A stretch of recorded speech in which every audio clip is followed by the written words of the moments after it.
It's very commonly said that the root of most human unhappiness is one's life has no meaning.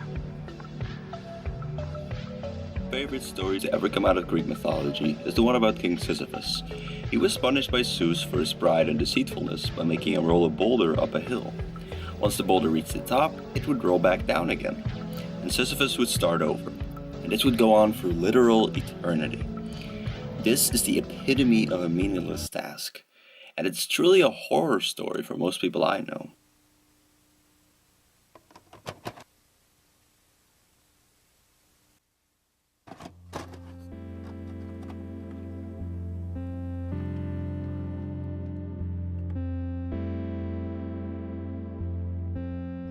Humans have a natural tendency to at least try to make sense of all the things that are thrown at us by the universe. Through concepts like religion, science, creativity, and philosophy, we make brave attempts to find meaning in all of that apparent randomness. And throughout most of history, we were quite successful, or at least so we thought. For a long time, there was in fact a meaning to everybody's life, and it came in the form of a god. But scientific discoveries muddled this idea greatly. I mean, we used to think the universe, or at least something greater, cared about us, and some still do. But as we discover more and more about the universe, we continue to find evidence that the opposite is true. And that's kind of fucked up.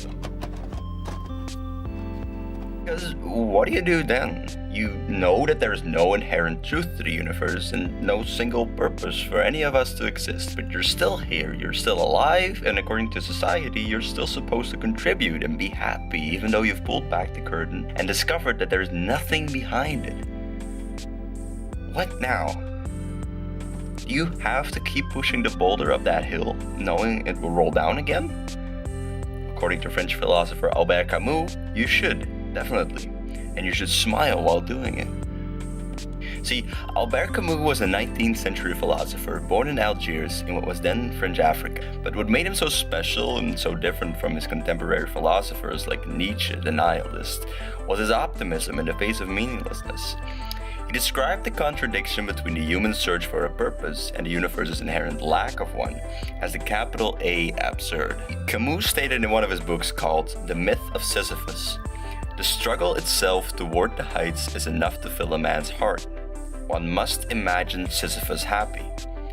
He argues here that because the universe doesn't carry within it some higher purpose, we are obligated as humans to create our own. According to Camus, we both have to accept the truth that there is no meaning, while also fiercely rebelling against this notion by living life to its fullest, thus making our own meaning. Whether it be through writing, drawing, science, discovering the planet, or simply having fun with some friends, we must enjoy the process, just as Sisyphus would smile while pushing that boulder for infinity for no reason. I think the show Rick and Morty put it best. Nobody exists on purpose. Nobody belongs anywhere. Everybody's gonna die. Come watch TV. What the show is trying to say here is that only through embracing the fact that the universe has no meaning, and neither do we, can we truly enjoy ourselves. Or perhaps Birdman put it best. Is your intention to abandon Rick using his own portal gun? In bird culture, this is considered a dick move. No, not bird person, Birdman, right? You're doing this because you're scared to death, like the rest of us, that you don't matter. And you know what? You're right. You don't. It's not important, okay? You're not important. Get used to it. God, that's a really good movie. I should go watch that again.